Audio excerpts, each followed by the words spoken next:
In this video, I'm going to show you how you can delete messages in Slack Workspace. If you find this video helpful, I'll kindly request that you support me by liking the video and also by subscribing to this channel. Alright, so to delete a message, for instance, I want to go ahead and delete a message from one of these channels that I belong to.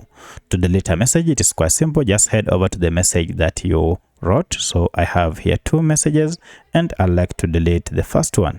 To delete it, just hover over the message, and towards the end here you can see we have the more actions option. Click on it, and here you have an option to delete the message. So if you click on delete message, now you are told that this cannot be undone. If you're sure, go ahead and click on delete, and this will go ahead and remove the message from the channel. So that message has been deleted. So that's how you can delete a message from Slack Workspace. If you have any other question, kindly let me know in the comment section. Otherwise, thanks for watching and let's meet in the next video.